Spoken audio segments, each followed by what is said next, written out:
Les agradecemos por estar en el periódico El Economista. Estamos con José Oriol Bosch, director general de la Bolsa Mexicana de Valores. Gracias, Eduardo, por invitarme. Me da mucho gusto. José, platícanos un poquito cómo termina la bolsa el año. Estamos cerrando el año. ¿Cómo le fue? Mira, yo creo que estamos terminando bien. Como cada año siempre hay cosas que nos gustaría que hubieran sido mejores, pero yo te diría que nos sentimos bastante satisfechos. El monto que hemos financiado en la bolsa fue muy bueno, incluso sobre 2022, que había sido un buen año comparado, porque aparte veníamos de la pandemia, se había frenado un poco la economía, pero en este año estamos financiando 40% más del monto que estábamos financiando en 2022 en deuda, y se dio el crecimiento tanto en la parte de deuda de corto plazo como de largo, que incluso pensábamos que el largo plazo no iba a ser tan buen año por el nivel de tasa de interés. Tenemos un nivel de tasa de interés muy alto históricamente, y pensábamos que las empresas no iban a requerir tanto financiamiento o no iban a querer, sobre todo en la parte de mediano o largo plazo. Sin embargo, yo creo que las empresarios sí han visto oportunidades en México muy interesantes que justifican el financiamiento aún a los niveles actuales, que no quieren perderse las oportunidades que estamos viendo, y entonces el crecimiento fue bastante bueno. Fue bueno. Y también un poco, te diría yo en este sentido, pues también refinanciaron deuda porque el próximo año es un año político, ¿no? Pero también, ¿no? También tiene que ver, yo creo que hay el mercado y sobre todo el mercado de financiamiento a nivel local y global. Es un mercado que de repente puede venir algún evento, a veces algunos eventos que no esperamos, algunos que sí pudiéramos esperar, y entonces se frena la aversión al riesgo, se frenan por parte del inversionista y del empresario, se frenan proyectos, y viene un poco el pago por ver y me espero, ¿no? Sabemos que el próximo año tenemos doble elecciones. Tenemos elecciones en México a mitad de año, más tirando a fin de año, elecciones en Estados Unidos, y las dos tienen un impacto importante. Y cuando hay periodos electorales, pues generalmente la aversión al riesgo se incrementa. Entonces, ahí se podría cerrar lo que decimos, se cierra la llave del financiamiento y no hay dinero. Entonces, sí hemos visto empresas que, como bien mencionas, lo que hacen es anticipar esto y dicen, pues prefiero tener flujo de sobra porque oportunidades va a haber. Y entonces no quiero en un momento que el mercado esté seco, como decimos, que no haya mucho dinero para financiamiento, y mejor lo dejo ahí, aunque me salga un poco caro. En este sentido, el próximo año, ¿cómo lo ves? ¿Un poco seco en todos los sentidos, también en llegada de empresas a la Bolsa Mexicana de Valores? Pues mira, yo te diría, es difícil saber, y cada vez que pronosticamos nosotros, los analistas y demás, nos equivocamos. Entonces, es muy difícil saber cómo va a ser el próximo año. Yo te diría, si vemos este año, ha sido un gran año para México, pero también México ha traído flujos globales por cuestiones que quizá no veíamos, ¿no? Y estamos hablando de incluso guerras, incluyendo guerras de países que atraían flujos dentro del mundo de mercados emergentes globales, como el caso, por ejemplo, de Rusia y demás. Entonces, la verdad es que México ha destacado los fundamentales, la estabilidad que ha tenido México ha sido muy buena, y entonces han llegado flujos, y parte de eso pues se explica pues incluso hasta el propio nivel de tipo de cambio que no veíamos. Entonces es difícil preverlo, pero yo creo que México, por lo que ha destacado este año, que ha sido la relocalización de empresas y el ser un país mucho más estable con fundamentales macroeconómicos mucho más sólidos que otros mercados emergentes, yo creo que eso va a seguir. O sea, no es una oportunidad de unos cuantos meses, y yo creo que el próximo año la veremos con todo y que pueda haber un poco más de volatilidad, que este año ha habido poca volatilidad en realidad. Hablaremos un poquito más adelante del nearshoring, pero hay dos temas en la bolsa mexicana. La gente piensa o pensamos que la bolsa son nada más acciones, ¿no? Emisión de acciones, comprar, vender acciones. La bolsa tiene más conjuntos de negocios adentro. ¿Nos podrías explicar muy rápido si hay otros negocios incluso que son hasta más grandes que vender y comprar acciones, ¿no? Sí, claro. A ver, y la bolsa, cumplimos ahora este año 129 años y inicialmente pues sí, comprábamos y vendíamos acciones. Somos desde 2008 una empresa pública. ¿Qué significa público? No público de que seamos una entidad gubernamental. Sí tenemos una concesión del gobierno federal por ser una bolsa, igual que muchos otros negocios estratégicos, pero desde 2008 ya el gran público inversionista puede comprar, operar acciones de la propia bolsa y cumplimos todos los requerimientos que cumple cualquier otra. Entonces, nuestros resultados son públicos totalmente. Y ahí te puedo decir que la compraventa de acciones para la bolsa, lo que le llamamos el grupo bolsa, representa el menos del 10% de los ingresos totales. Y yo creo que si le preguntáramos a la gente, oye, ¿y ustedes cuánto creen que representa los ingresos de la bolsa, la compra-venta de acciones? Seguro el número sería mucho mayor. Entonces, y el otro 90, ¿cómo lo generamos? Entonces, tenemos, además de la bolsa, tenemos otra bolsa que es de derivados, que es el MEXDER, que acaba de cumplir 25 años. Tenemos dos contrapartes centrales de valores, que lo que hacen es liquidar y compensar todo lo que operamos. Entonces, compras y vendes una acción, pero luego yo te tengo que dar el dinero, tú me tienes que dar la acción, etcétera. Todo eso se hace de forma electrónica, pues si no sería imposible con los importes que operamos, y se hace a través de dos cámaras de liquidación y compensación, que es la CSV, contraparte central de valores para la bolsa, y de Asigna para el caso de derivados. Tenemos un depósito de valores, que es el Indeval. Entonces, el Indeval, ¿qué es lo que hace? Las acciones que tenemos muchas por aquí de decoración que había antes, pues antes si tú me comprabas la acción yo te la daba físicamente y a ver dónde la guardabas, todo eso está custodiado hoy en día en el depósito de valores o Indeval. Entonces esa es otra empresa que tenemos en el grupo. Tenemos también una evaluadora, una empresa que se dedica a toda la evaluación de los diferentes activos y entonces para poner precios para que de alguna forma todos los clientes, inversionistas institucionales tengan el mismo precio. Y ahí estoy hablando de muchos productos estructurados, algunos que sí es más difícil decir cuánto valen al cierre de día para que se puedan evaluar los portafolios.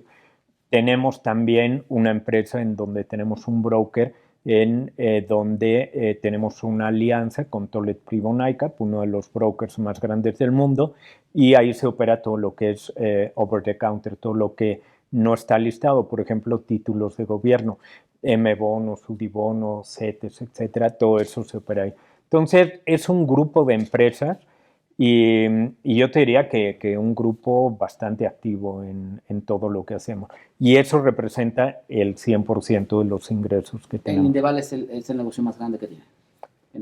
Depende, porque si ves la bolsa, por ejemplo, dentro de la bolsa tenemos varios negocios. ¿Cuáles son los negocios? La compraventa de acciones, ¿no? Luego también tenemos un negocio muy importante que es la venta de información, o se le llama hoy en día market data. Entonces, todo lo que generamos, todo lo que se opera a través de la bolsa es información que se genera que se le puede vender a alguien más. Eso se hace a través de la bolsa. ¿A quién se le vende? A ustedes, a cualquier medio, a un algoritmo, bueno, a alguien que maneja un algoritmo para trading, le vendes todo ese insumo que se genera aquí. Tenemos también índices dentro de la bolsa. Entonces la bolsa genera índices. Tenemos alrededor de 60 índices. El más conocido es el IPC, el índice de precios y cotizaciones. Tenemos el IPC sustentable y algunos índices más hechos como traje a la medida, más tailor-made, pero tenemos varios. Todo eso se hace en la bolsa. Tenemos también todo el negocio del listado. Cuando una empresa viene por primera vez o una nueva emisión, ahí paga un fee de listado. tenemos un fee de mantenimiento. Entonces, una empresa que tiene acciones o tiene deuda, la administración, digamos, de todo eso también se le cobra un fee y es mantenimiento. Si sumamos todo esto, bolsa en realidad sería el negocio más grande. Si vemos nada más la parte de compra-venta de capitales, pues no. El Indeval es una de las, yo te diría, áreas más importantes en donde, ¿qué hacemos ahí? Ahí tenemos todos los títulos, como mencionaba, pero también, además de ese movimiento de títulos, el Indeval es un sistema de pagos, es el sistema de pagos más grande del país en monto.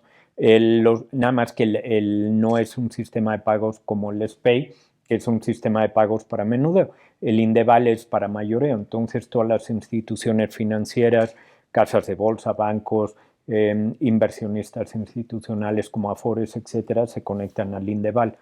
Ese es un servicio. Otro servicio, el Indeval, es, por ejemplo, para el SIC, para el mercado global. Ahí lo que hacemos es toda la conversión de acciones que están listadas afuera.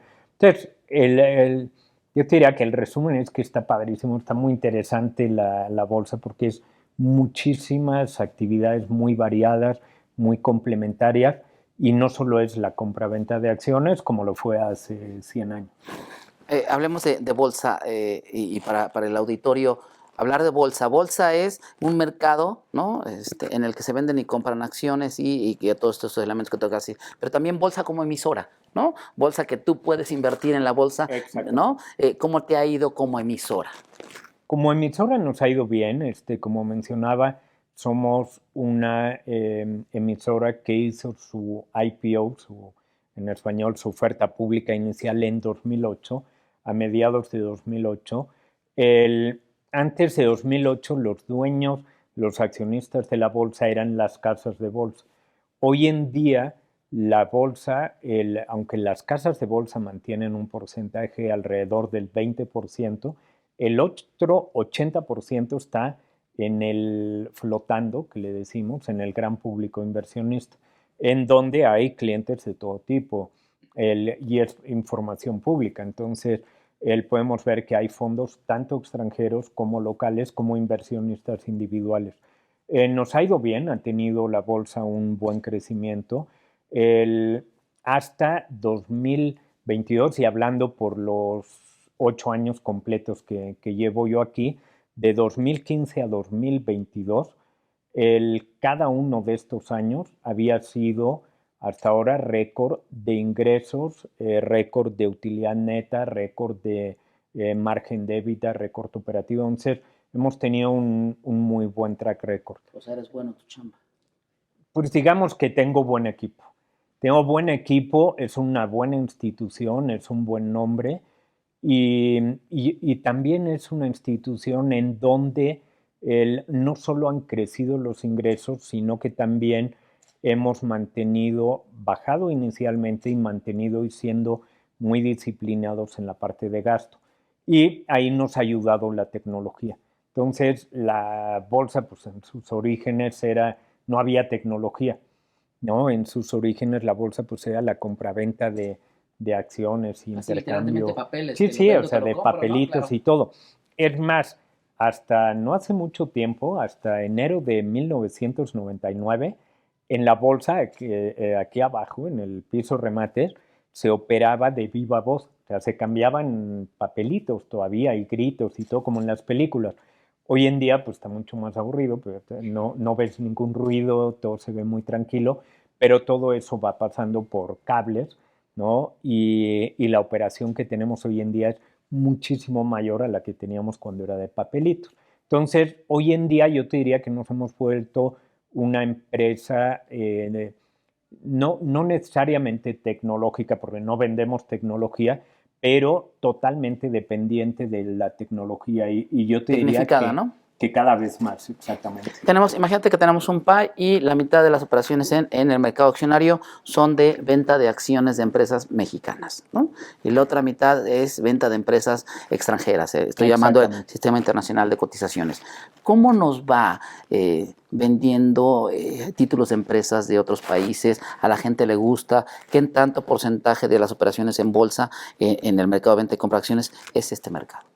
Mira, eso es bien importante. El porcentaje ha ido creciendo en la parte del mercado global, o le llamamos también SIC, Sistema Internacional de Cotizaciones. ¿Qué significa eso? Las empresas, valores, no solo empresas, valores que incluye empresas y ETFs, que son fondos, que están listados en el extranjero. Hace unos cuantos años, pues era el porcentaje operado, comprado y vendido diariamente, era muy pequeño en el mercado global, casi todo era SIC. Ahora ya se estabilizó y la mitad de lo que operamos es en valores extranjeros y la mitad en valores locales.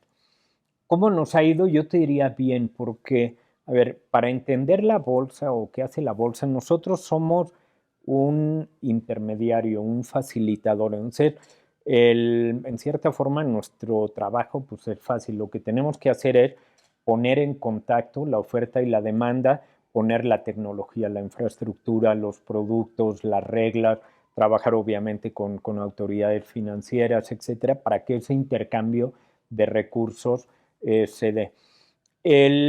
Cuando un inversionista en México quería comprar acciones de una, vamos a suponer, hablábamos de tecnología, de una empresa tecnológica. Oye, es que yo creo que la tecnología y quiero comprar acciones de una empresa tecnológica o de un productor de fabricante de coches eléctricos. ¿Qué acción compro? En el mercado local ninguna, pero en el mercado global sí lo hay. Entonces, para evitar que ese inversionista dijera, pues como aquí no hay, me voy, ¿no? Y entonces sacara ese dinero incluso del país, abriera una cuenta en un broker dealer o en una institución financiera en el extranjero, comprara dólares y con esos dólares comprara una acción de algún sector que no está en México. Este mecanismo lo que hace es que la puedas comprar en México y la compras al mismo precio, nada más convertido en pesos. Entonces, yo te diría que es algo que ha funcionado muy bien. Si tienes una acción que vale $10, pues aquí la vas a pagar en 170 pesos y automáticamente la casa de bolsa te hace la conversión. Entonces, nos ha ido muy bien para que si alguien quiere invertir en una acción o en un fondo del extranjero, lo puede hacer a través de México. Y la acción o el fondo que se nos ocurra está listado. Para darnos una idea, tenemos, creo que son más de 3.500 valores entre acciones y ETFs extranjeros listados en México, no solo de Estados Unidos, principalmente de Estados Unidos, pero tenemos europeos, asiáticos y de varios países. Poniendo el ejemplo, en un anaquel teníamos productos mexicanos y ahora tenemos productos de todos lados. Podemos comprar Apple, Tesla, Louis Vuitton, podemos comprar todas estas tecnológicas sin salir de México, ¿no? Exactamente. Esa es la parte que estamos teniendo. José, se aprobó una ley del mercado de valores, una modificación al mercado de valores. Ustedes, el sector, el gremio, estaba buscando mucho esta ley. ¿Cómo te sientes? ¿Ya estamos satisfechos? ¿Ya estamos del otro lado? ¿Qué nos falta con esta nueva ley? No, todavía no. A ver, se aprobó, como bien mencionas, se aprobó una ley. Se aprobó primero, fue algo que se trabajó mucho tiempo. El primero se aprobó en la Cámara de Senadores, finalmente el Pleno lo aprobó, luego pasó a la Cámara de Diputados y hace unas semanas lo aprobó ya la Cámara de Diputados. Entonces, esa ley ya está. Pero una ley se aprueba en lo general. ¿Qué es lo que se aprobó? Me voy a ir un poco para atrás. Sí tenemos un mercado de valores, hay que aceptar que es un mercado de valores, lo podemos ver siendo negativos, positivos, pequeño o con mucho potencial, como prefieras, pero el número de empresas que se financian en los diferentes productos que tenemos en la bolsa es todavía muy pequeño, muy limitado. Entonces, podemos crecer, sí, podemos crecer muchísimo más. En México tenemos unas cuantas empresas. Si sumamos lo que es mercado de capitales, acciones, como la acción de la bolsa mencionabas, son cerca de 140 empresas. Si sumamos deuda, que ahí también hay algunas que tienen deuda y capitales. El ejemplo de la Anaquel, hay empresas listadas en el mercado accionario que también vienen y buscan financiamiento a través de una emisión de deuda de corto plazo y también de largo plazo. Tenemos también SECADES, tenemos fibras inmobiliarias, fibras CES, etc. Si sumamos todo esto, estamos cerca de 500 empresas, más o menos. En México hay cerca de 5 millones de empresas. Estoy de acuerdo en que hay muchas que son micros, que quizá todavía no, ojalá algún día, y la idea es que crezcan, pero todavía no son empresas que deberían venir a bolsa, ahí tienen otro tipo de financiamiento. Pero hay muchas empresas medianas, algunas pequeñas, que pudieran tener algún tipo de financiamiento a través de la bolsa, y esas no llegaban. Entonces, la ley, lo que hace esta ley y tiene varios componentes, pero el más importante es el de régimen simplificado. Entonces, lo que busca esta ley es que estas empresas puedan venir a la bolsa. Y entonces, creo que tiene cosas muy buenas. A ver, la primera es que las autoridades financieras reconocen el beneficio de financiarse a través de la bolsa y que no muchas empresas están aprovechando este beneficio. Entonces dicen, oye, ¿cómo podemos ayudar? Oye, es que hay que trabajar porque hay una serie de requerimientos. Ok, vamos a sacar este régimen simplificado. La intención de esta nueva ley es que lleguen más empresas, que puedan llegar y que los requerimientos sean menores. También que sea más rápido, más ágil, que ese era uno de los problemas. Veíamos que empresas que decían, no, es que en lo que yo cumplo todos estos requerimientos, que además son muchos, me voy a tardar mucho tiempo. Y yo quiero, pues a mí me urge ya el dinero para aprovechar esta oportunidad de financiamiento y para cuando lo reciba a través de la bolsa, pues ya se me fue, ¿no? Cierto, entonces lo que se busca es que sea mucho más ágil, mucho más rápido y también que los costos sean menores. Y entonces ahí viene este cambio en la ley. En lo general, ¿qué es lo que falta? Cuando ya se aprueba la ley, viene se le llama la regulación secundaria o disposiciones generales. Los detalles, ¿no? El demonio que ahí viene detalles, el demonio, que esperemos que no venga, no dije ahí viene, no, que no venga el demonio.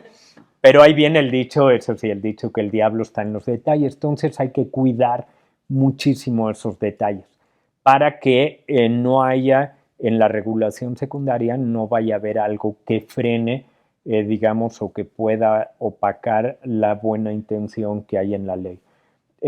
Hay un año, incluso por ley, ya que se aprueba una ley, hay un deadline de un año para que se publiquen las disposiciones generales. Ya estamos trabajando los diferentes participantes con autoridades financieras y en particular con la Comisión Nacional Bancaria y de Valores para que se publique lo antes posible, pero bien. Bien hecha.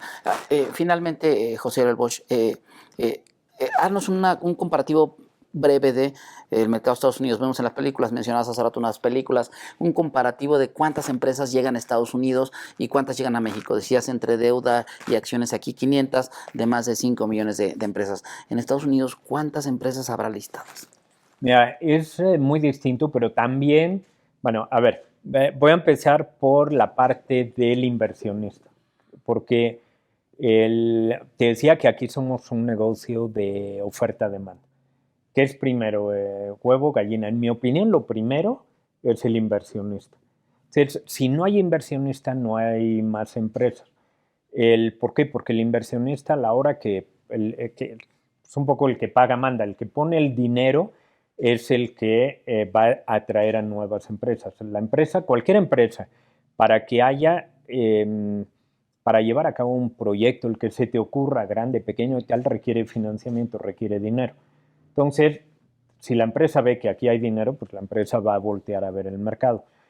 Si lo vemos en el lado del inversionista, ha habido un crecimiento importante en el número de cuentas de intermediación bursátil, o sea, personas que en lo individual participan e invierten en la bolsa y va de nuevo, en la bolsa no incluye nada más estas hablando del mercado de capitales, estas 140, incluye también los 1000 y tantos que hay en acciones más otros 1000 que hay en ETFs, etcétera.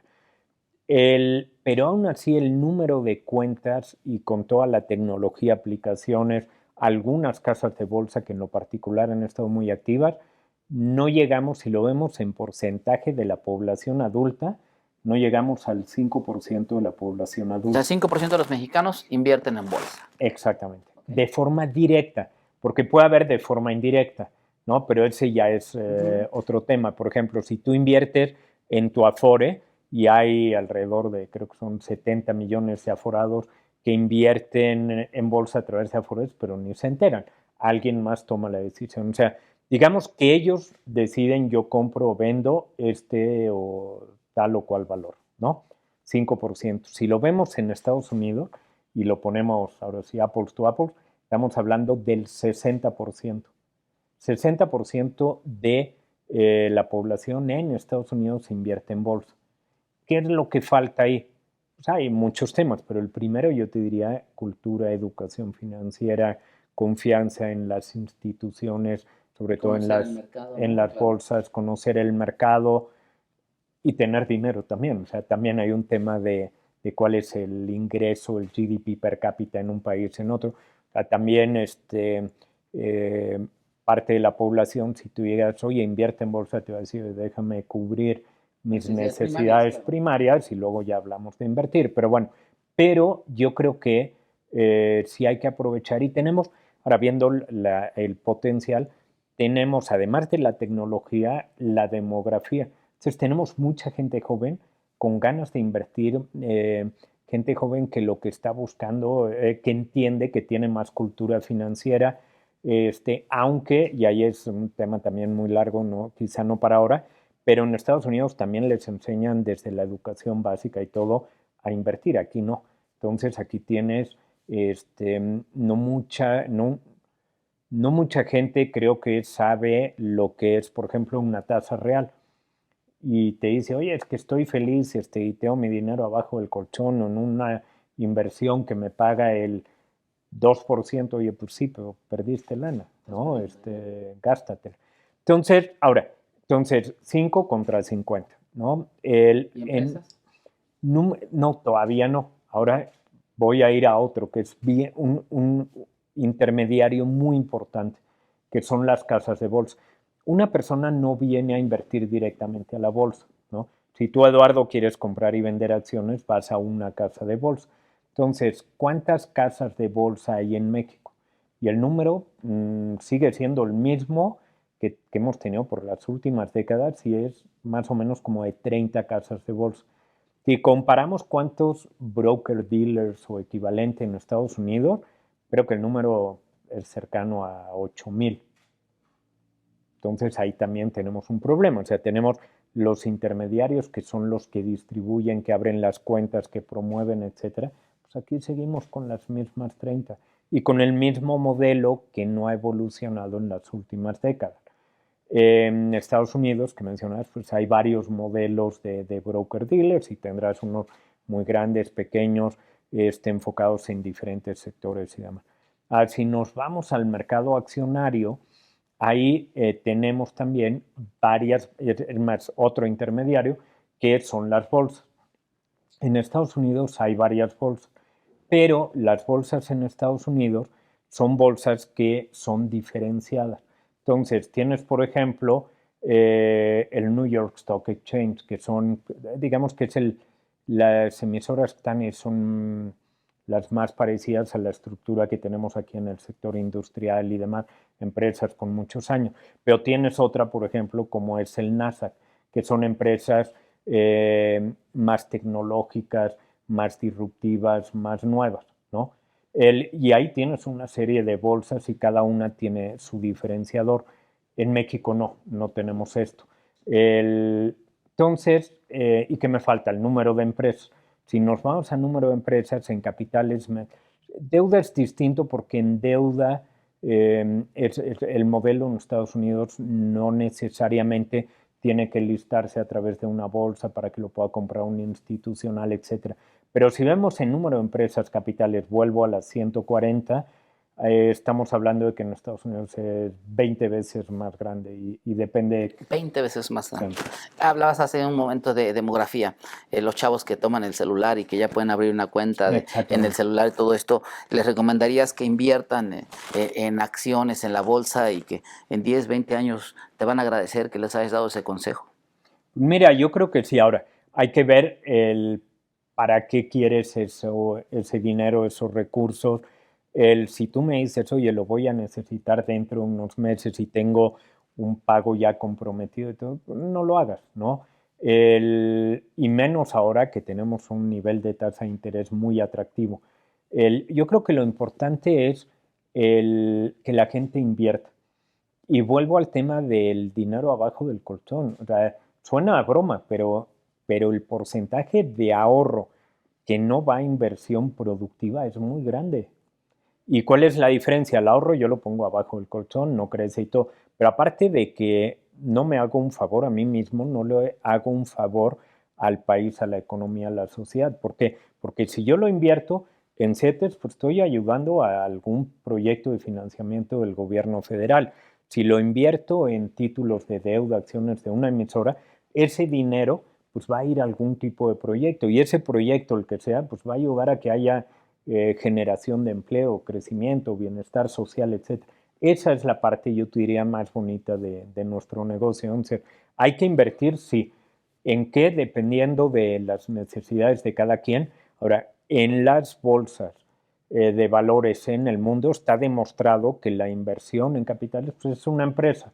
Entonces, de la misma forma que la empresa va a financiarse a un nivel de tasa de interés, ¿por qué lo va a hacer? Porque el rendimiento esperado de su proyecto va a ser mucho mayor a la tasa.